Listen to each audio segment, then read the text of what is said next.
What's up, wrestling fans? It's time once again for the O Wrestling Podcast. I'm your host, CW. Thank you so much for listening, and make sure to hit the bell on YouTube and subscribe to the podcast on your favorite podcasting app. What a rumble. What a rumble. We are hours post Royal Rumble, and I gotta say, I thoroughly enjoyed it. I had a wonderful evening. It could have been the fact that it was not just me watching the Rumble, it was me and my family. They all joined me in the Rumble room, the Rumble watching room. My wife was there. All my kids were invested, sort of. You know, they lost interest maybe right after the Women's Royal Rumble. But they stuck around. Usually they sort of like migrate to somewhere else or whatever. But they all hung around Dad as he enjoyed wrestling, and that enhanced the viewing experience quite a bit. But it was also just a really good set of matches and Rumbles. Sans the Cody Rhodes KO match. Wasn't a fan of that. And I also missed the 2 out of 3 falls tag match, so I don't even know who won that. I went upstairs to make a salad because I was hungry. And then I asked, it was the best part. I asked my daughter, I said, who won the match? And she goes, Bobby Lashley. I was like, what? He's not even in the company anymore. And she goes, then I got nothing for you. I was like, what are you talking about? She goes, I don't know, some brown guy. I was like, it was 4 people. What do you mean some brown guy won them? I don't know what she was watching. And the fact that she pulled Bobby Lashley's name was hilarious. I'm sorry. That was really funny. Oh, God. When she said it to me, I was just like, you big fool. And now it's just the funniest thing. So some brown guy. Maybe it was literally 4 white men wrestling. Oh, gosh. I still got to go look up who won. I'm sure it was DIY. But anyway, we'll kick with the Women's Royal Rumble. What a great match. Such a fun Rumble match. You know what was fun about this Rumble is that they allowed multiple people to be in the ring for a very long time. Usually that doesn't work out well. Usually it tends to have people just kind of laying on the floor, cuddling the ropes while people get their moves in, and that happened. And I don't know why, but it was a nice, for some reason it reminded me of my childhood. That was just kind of the Rumbles in the past, but it was really good. Some surprises in the Women's Royal Rumble. I think the Women's Royal Rumble had the most surprises. Maybe. The biggest surprise was the return of Alexa Bliss. Woo! Alexa Bliss has returned. It's good to see her. She's been out since 2023, right? I think the last match was the Randy Orton Fiend match. She came out in Bray Wyatt gear, said Fiend for life, I believe. And she looked great. She looked like Alexa Bliss. She still had that doll, which, was concerning. But she got her huge pop. She shook hands. She kissed the baby. She made it her way to the ring. She didn't make it anywhere near the end, but it was great to see her. Jordynne Grace, also worst kept secret in wrestling, made her WWE debut. Not her Royal Rumble debut, but her WWE debut.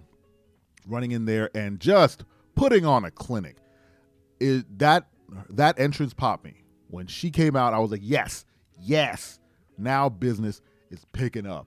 She went out there and what is that move? I don't know what that move is called. The fireman carry slam, did to Piper Niven. Excellent. She had a moment with Naomi, and then Bianca was like, nah. Like, just good stuff happened. Real good stuff. Nikki Bella also came in at number 30, which was also confusing. Not confusing, but is she back now? I also thought it was interesting that she came back the same day John Cena came back. And also Trish Stratus made her return, which was a welcome return as well. Who doesn't love Trish Stratus? And she still got it. Trish still got it. She's out there doing all her moves. And I love seeing Trish. She came out in her retro gear. It was a wonderful women's Rumble. Nia Jax came in at 28, and did the Nia Jax thing, which is always fun. Pushing 9 other women off of her as they tried to beat her. She eliminated quite a few folks, and she was then eliminated by, I almost said Chelsea Green, by Charlotte Flair, the returning queen, who ended up winning the Rumble, which was expected. I don't know who I thought would win the Rumble, but the moment they got down to the final 3, also both Rumbles had very interesting final 3s, or final 4s. But the final 3 for the Women's Royal Rumble being Nia Jax, Roxanne Perez, and Charlotte Flair, there was a part of me that was like, are they giving this to Roxanne? Are they moving Roxanne up to the main roster? They weren't. But they had a good moment, and it was good to see an NXT person make it all the way to the end, which, normally the main roster folks go down to NXT to get over, and it's good to see the NXT folks come up and get over as well. So Charlotte is headed to WrestleMania to face who I can only assume is Tiffany Stratton, which then leaves Rhea Ripley's fate in the hands of the Elimination Chamber. On the men's side, lots happened. Lots of big names came out in the same breath. I think they were speeding up the count. I don't know if anyone else noticed that, but at some point, I don't know if it was the entrances that were long and it was throwing me off, but I felt like by the time each person got to the ring, the next person's music hit. And it could be true because that ramp was super long. But the moment Roman made his way to the ring and got in the ring, people started counting down already. I was like, what the hell? Did it really take 2 minutes for him to make it down there? And he did walk, so that's probably accurate. But then CM Punk got, he got the walk, and that might have triggered someone else's, Seth Rollins. And Seth Rollins ran to the ring. So the next person did seem to come out within their time range. But they had a nice exchange. That was one of those moments where everyone kind of laid on the floor and let everyone get their business in. That Rumble match did set up some storylines. I think Seth Rollins going apeshit on CM Punk and Roman Reigns will pay off probably on Raw, depending on where they end up moving Roman to. He might stay on SmackDown. But there was some good returns on the men's side as well. AJ Styles, back from injury, still got it. Man still ripped. They're probably getting him ready for Paris so he can get chanted at again in August.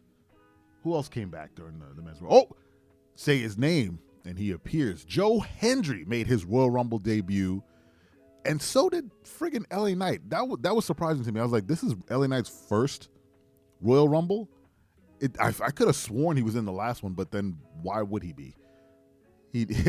I don't remember. That's very, very strange. So 2 debuts in the Royal Rumble, and I know I'm missing somebody. Someone's gonna. Well, no one's gonna tell me anything, but I know I'm missing at least one other return. Oh yeah, John Cena came back. And it's always fun to watch John Cena get in the ring these days because he's so obvious with his calls. You can watch him make all the calls in the ring, and he's so loud and so overt as he's pushing, whatever he's saying to the people. There was no Omos, which everyone thought he would be back. I don't know if anyone's really mad about that, but I was, at a moment I was like, is number 30 going to be Omos and is he going to win it? But that didn't transpire. Now that I'm in front of the microphone, the rest of the night is blurry. I'm trying to think back to who ran in. There was no R-Truth, which was a shame. Logan Paul made his return to the Rumble at number 30, which was a miserable number 30. Sometimes you want number 30 to be somebody to, get a pop or get booed, But I didn't hear anyone make any noise for Logan Paul. They didn't boo, they didn't pop, they didn't do anything. They just kind of stared at him, and that could have just been production. But I heard absolutely nothing from the crowd when he came out. Rey Mysterio also entered in at number 1, which I thought was fun. Nice throwback. And they had, I had a moment at the start when they called Rey, they called Penta, and then they called, who was the other guy? Chad Gable. Then they called Santos. And my first thought was, are they just going to get rid of all the Spanish guys, the Hispanic dudes up front? They're just going to bring them all out and then toss them all over? They kind of did. Not really, but they kind of did. I don't think Andrade made his entrance till the middle. I'm waiting. I think it's gonna take Penta a little bit to adapt to the speed of WWE. I think he might be more adept at a much faster pace. If you watch Penta work, he is a step faster in his setups than everyone else. Everyone else takes an extra step. I don't know. I've said this before. I feel like the amount of steps it takes to get to somebody translates in the ring, right? You can see people take stutter steps, and it throws things off. As he was doing his work with Rey Mysterio, he was getting ready for moves before Rey was ready, and it had less to do with Rey's speed and more to do with the fact that Penta is used to having people run at him incredibly fast and just doing faster moves. Now, I've never seen a Penta match or a Pentagon Junior match, so I don't know if this is true, but it felt like he was like he's set up for a faster pace, and he might have to slow down a hair, just a hair. But it's fine. It's wrestling, right? And it was fun to see him throw up I can't say it with the no fear. Cero, I don't know fear in Spanish. I don't know how to say it.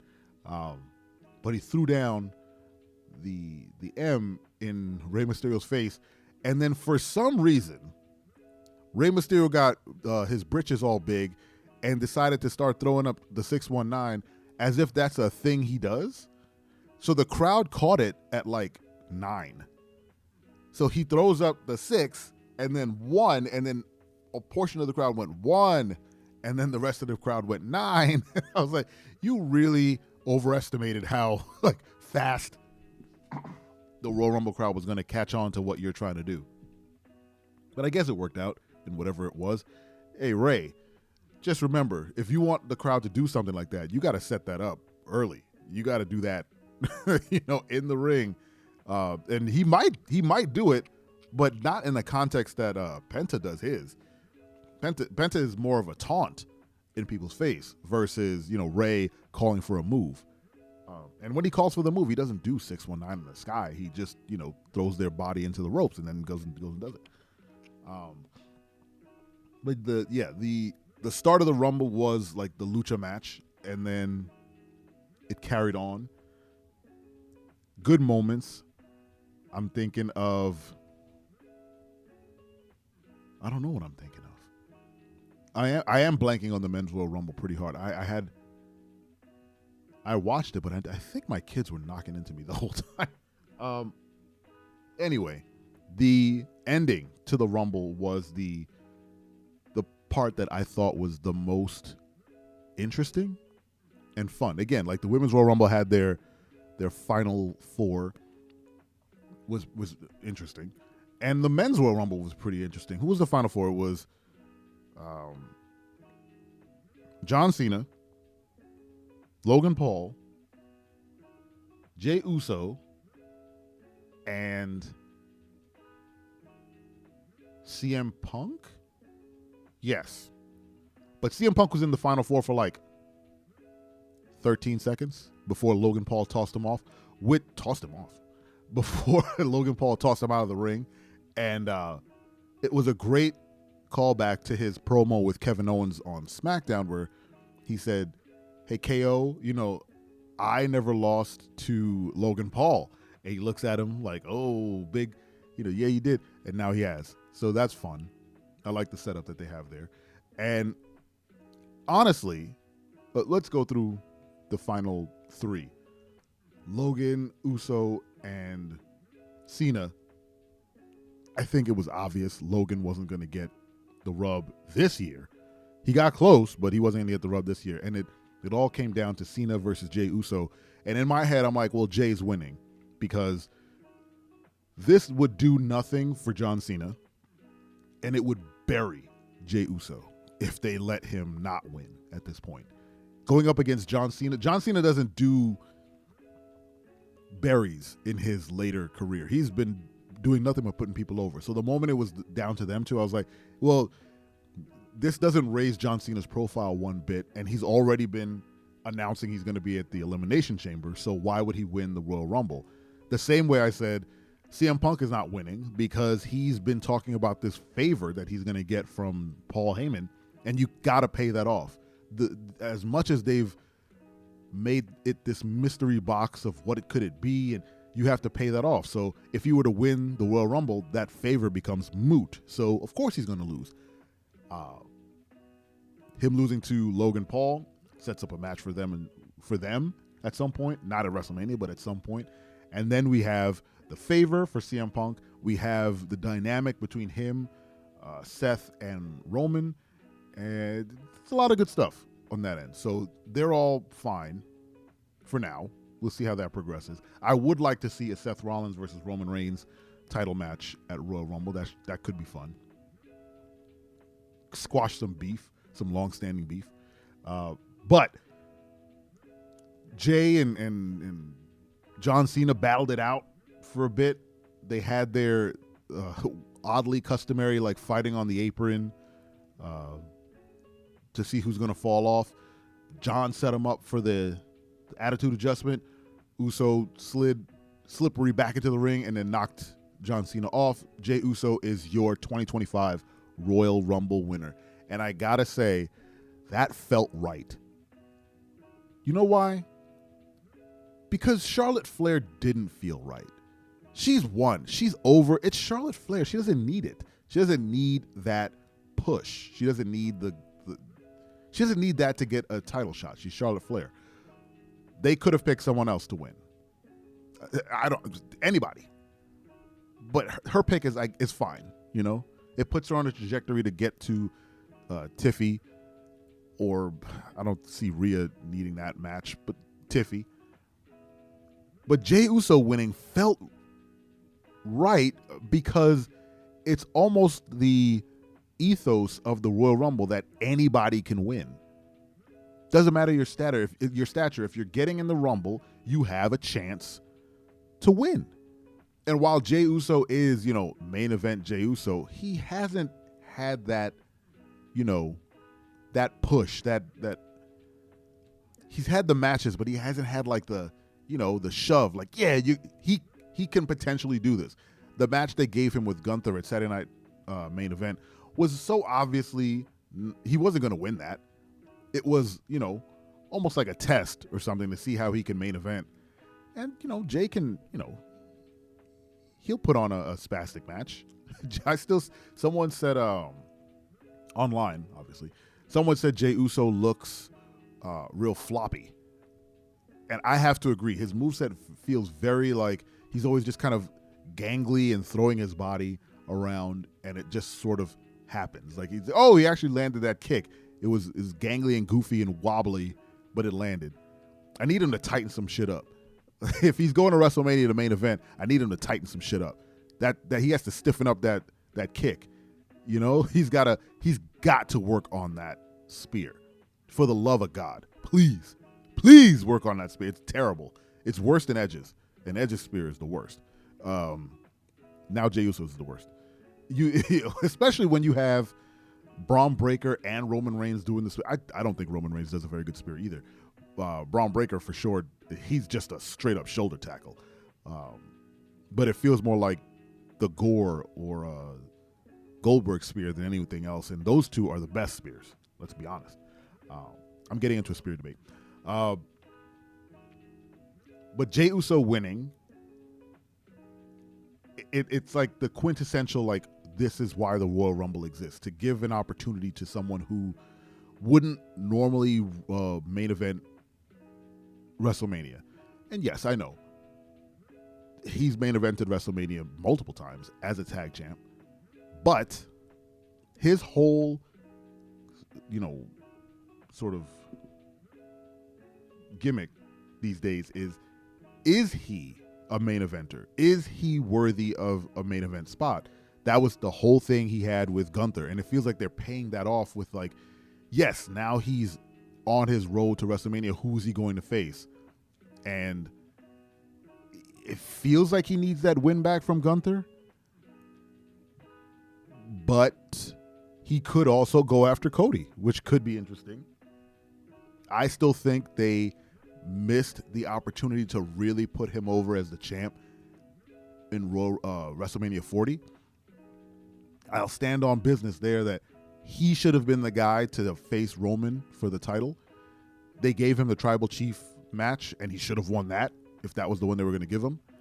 But now it feels like they're not course correcting, but getting back to the Jey Uso of it all. And I'm here for it. Whether he wins or not, he's still going to main event WrestleMania in a title match. And that's a huge step for Jey Uso. Really big. I'm really happy that they're trying to make new main event stars. Like Cody is over. Cody is the guy. He'll always make money in the main event. Someone like KO will always make money in the main event. Roman, obviously. Seth, obviously. Randy Orton, of course. We need new guys. Like, I just named a bunch of old dudes. Well, Cody's not super. I mean, Cody's about my age, but no, Cody is a year and a half younger than me. But all those guys have just been in that spot for a long time. And with every generation, you kind of need to move that, move people into that spot who can make that money at the top, get them over. It's not always gold. Like, Jey Uso is over. He doesn't need gold to be over, but he also has been on, like, this quiet trajectory towards the main event that I think we've noticed but haven't really acknowledged, right? The fact that he won the IC championship on Raw and held it for a bit. They gave him the singles gold. I think that's very telling. That moment was very telling. And having him give it back to Braun, then move into the, main event. He's been in main event spots for a very long time. And it's just like, now it's going to just be you versus this person at WrestleMania for the title. And again, he mentioned on Raw last week, after he lost to Gunther, he said, I can beat him. And when I go to the Royal Rumble and throw everybody else out, I'm coming back for Gunther and I'm going to take his title. And let's be honest, if Jey Uso were to get a title, a singles title, a World Heavyweight Championship, it's got to be the Raw World Heavyweight Champion, not the Undisputed title. Not yet. Because again, I feel like that Raw World Heavyweight title is still in second place to the Undisputed title. Only because it just came back. So, him being Raw World Heavyweight Champion makes sense. Sort of. Again, he got to tighten up that moveset. I need those kicks to stiffen up. He's already on the back foot, right? Like, he's a smaller guy.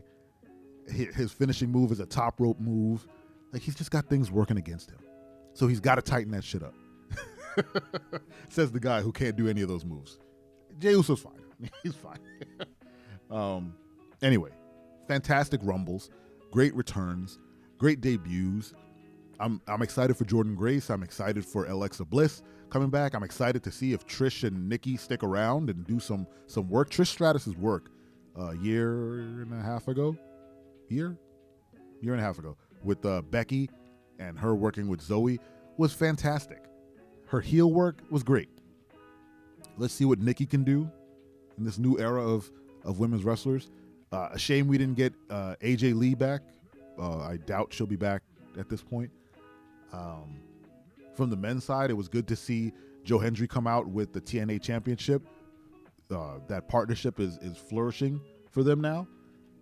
The fact that he got in some licks with Roman Reigns was fun.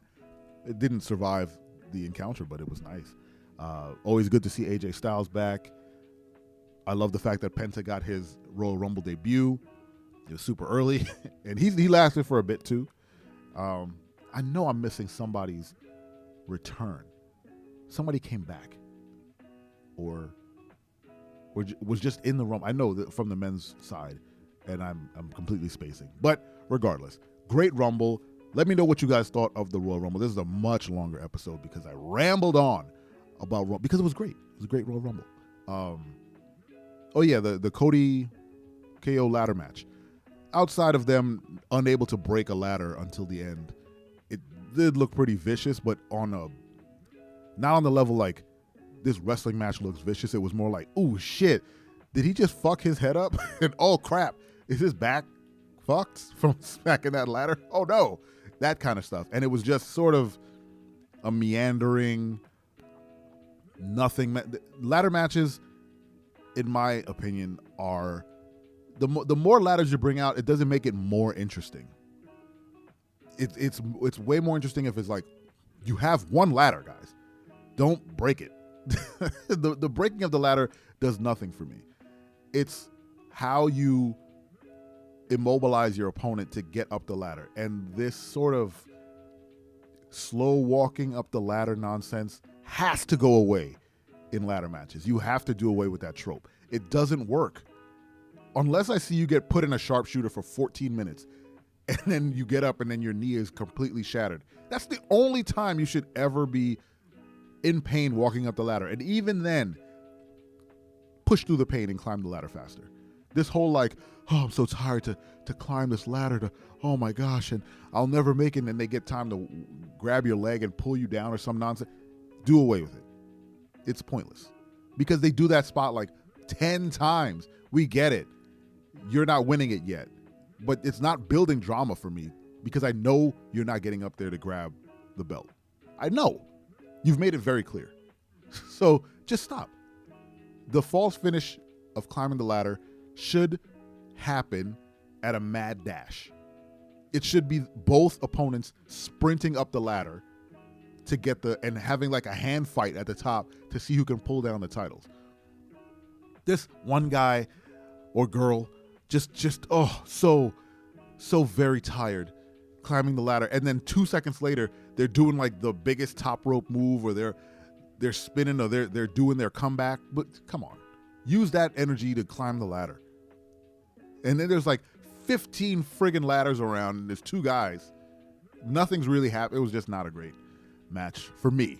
I didn't enjoy it all that much. And then the wrong guy won. Let's be real. The wrong dude won, and there was no reason for Sami Zayn to come out there besides to be a red herring. He did nothing but stand around and offered nothing to the match. And it's just a really big, pointless ass match that just had Cody win again. I'm not usually the guy who's like, you know, so-and-so should lose the title or Cody shouldn't be champion. And I think Cody is a fine champion. But the story they were telling with KO, he became a more compelling winner for that match going into WrestleMania than Cody. Cody is not interesting winning that title. Then he's just proving KO wrong, and then we're done and we're moving on. But now they're going to do what I assume is they're going to have CM Punk call in his favor, whatever the hell that favor is, and then it'll be CM Punk versus Cody Rhodes at WrestleMania, which again is fine. They had their moment on Raw and it was great, and it would, you know, build a story, but I don't know. KO as champ would have been way more fun. No? KO has been so much fun with that belt.